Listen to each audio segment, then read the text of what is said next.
Welcome back to our video series. In this video tutorial, we will have a look at the Energy Hub design optimization.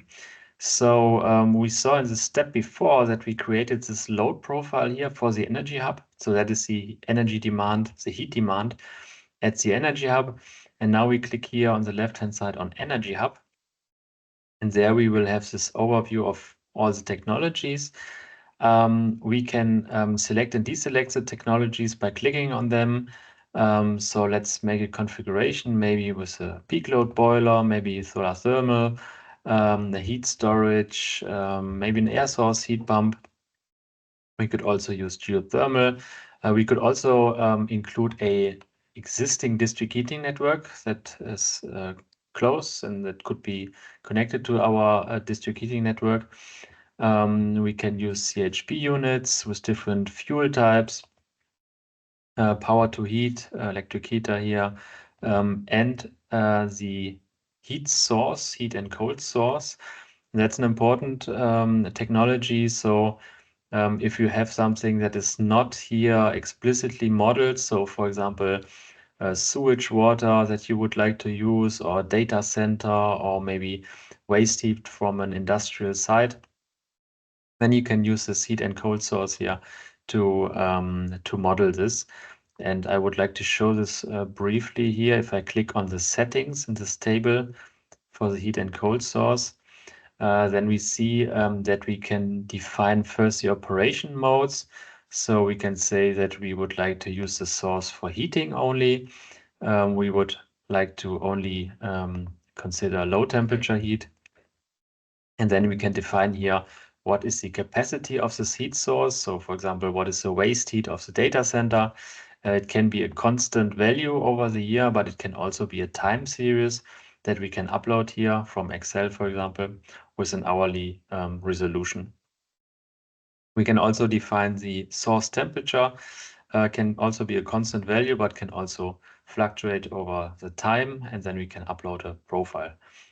And usually we have the option heat pump.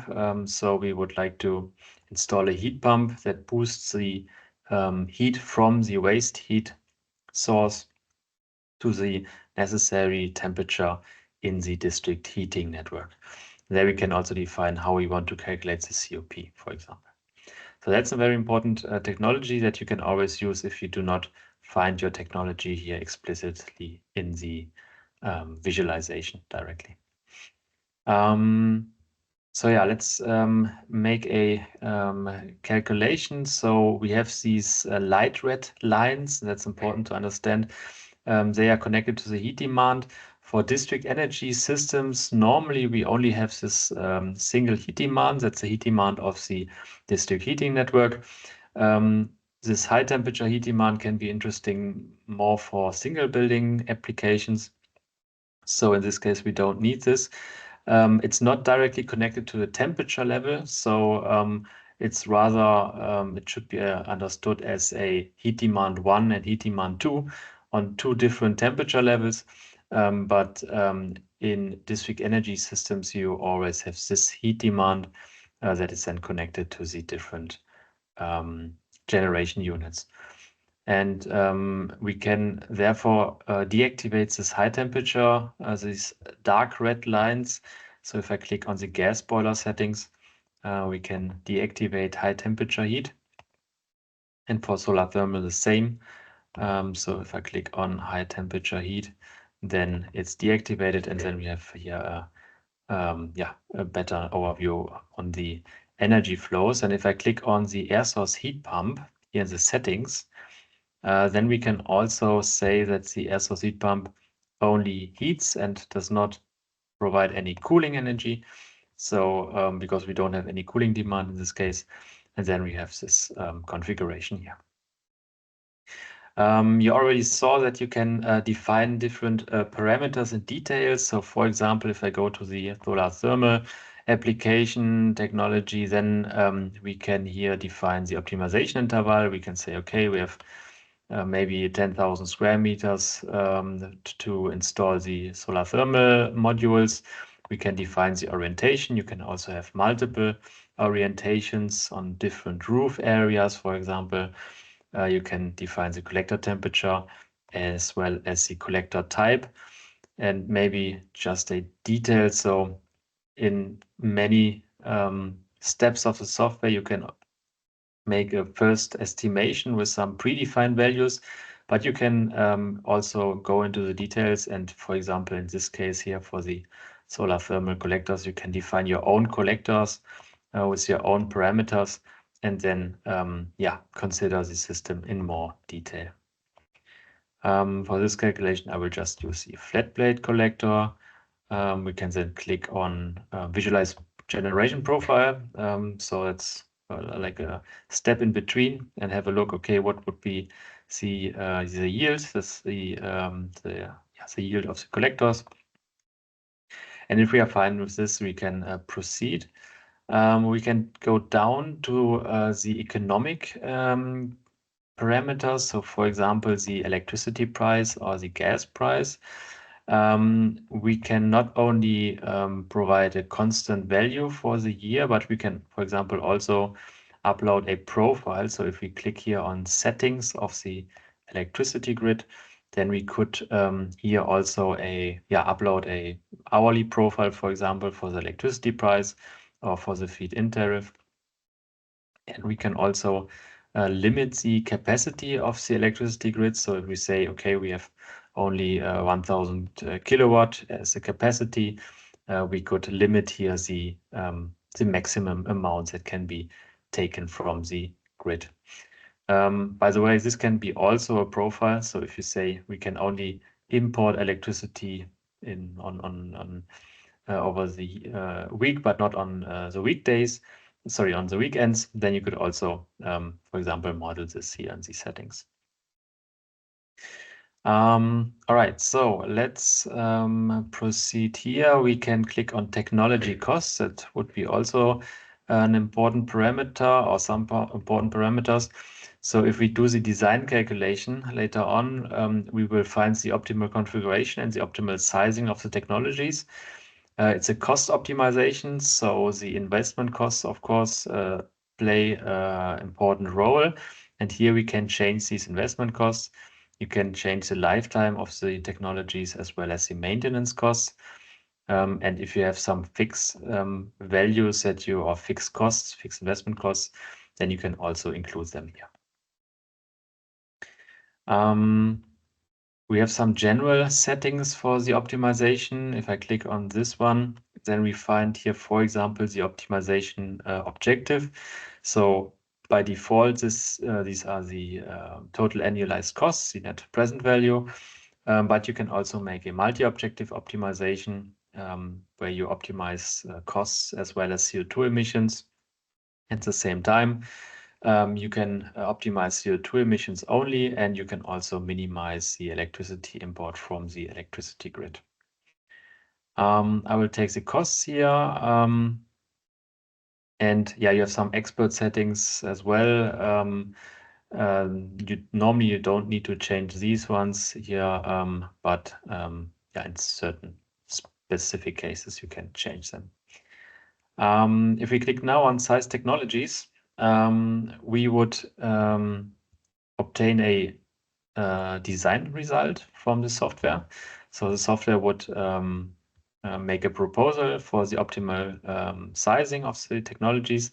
In this case, where we have a very low gas price here, it would only use the gas boiler, but often this is not a good solution, not a future-proof solution.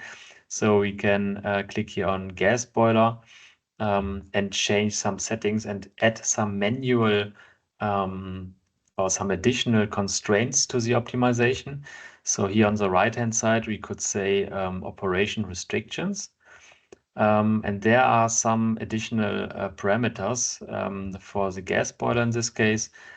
So we could say, we could define a certain temperature where the gas boiler should only be operated, but we could also define a share of the generation.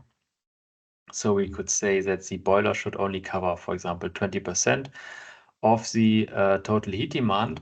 And if we do this, if we add this constraint here to the optimization, that the heat generation is lower than 20%, then we can run the sizing again, and then it would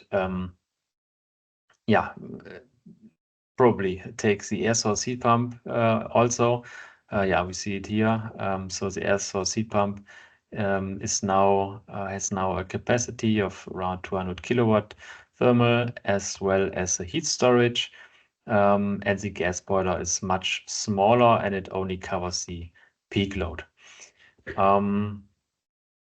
The solar thermal collectors are not part of the cost optimal solution, but I would like to show that you can also set the capacities manually. So if I click on solar thermal, then we could say, okay, we would like to have at least, for example, 500 square meters. So the optimization interval would be between 500 and 10,000. But you can also fix it and say, okay, it should be between 500 and 500. And then it says here in the text that it's directly 500 square meters, and it's not optimized anymore in the calculation. And then if you click again on size technologies, it would now take the solar thermal collectors into account as well. If we are okay with the design optimization and the sizing of the technologies, we can then click on simulate system operation. And there we would find a more detailed result regarding the operation of the different technologies. So in the first view, we would have a energy flow chart that appears now. So we have the gas boiler here. The line thickness is proportional to the energy amount. We have solar thermal collectors, and we have the air source heat pump.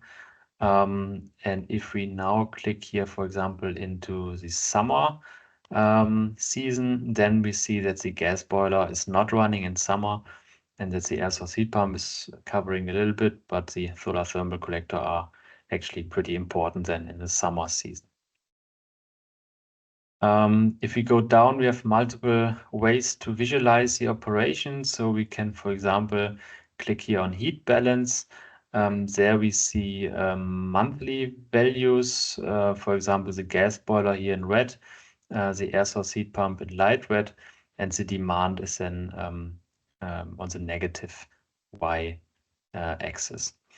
We can change the plots also. For example, we could disable here the heat storage and only show the generation profiles.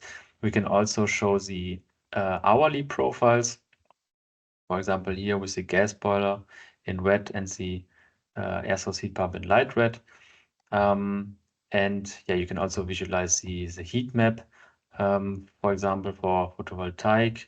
And what we can do is, for example, go into the heat storage here and visualize the state of charge. There we would see how the thermal storage is actually used. So we see here in summer, in this chart, we see in summer that the heat storage is charged over the afternoon hours, or the noon and afternoon hours, and then discharged over the night. And this is probably the case because we have cheap electricity from the PV during the day hours over the day, and we have also a higher COP of the air source heat pump. So it would charge the heat storage over the day and then discharge it over the night. We find a summary of the results here on this button. So we see how much natural gas we need for our system, how much renewable electricity we generated. Also, the solar thermal share can be seen here.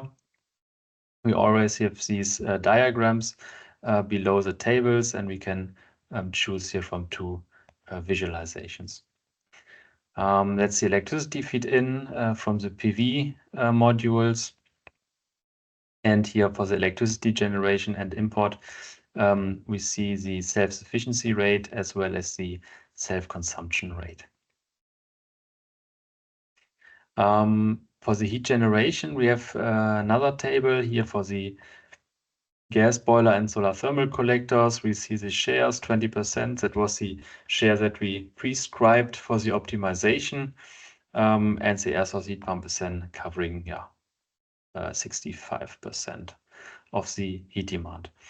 We also have ecologic results. So here the emissions and the primary energy for the different fuels and the electricity. And so these are, in the summary, we see the most important KPIs of our simulation. If you want to go into more detail, we can also download an Excel sheet with all the time series.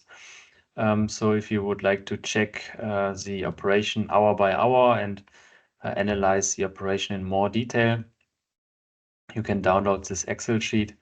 And there you have the different technologies with the different energy flows here on the top, then monthly values, and then here below we have the hourly values which are coming directly from the simulation. All right, so this is the part for the energy hub. There are many different ways or many different configurations that you can simulate geothermal. You can use regeneration for geothermal boreholes. You can have hydrogen technologies, for example, as well. So many different ways how you can set up your system and then do the simulation. In the next part of our video series, we will have a look at the economic results and then also do the scenario comparison.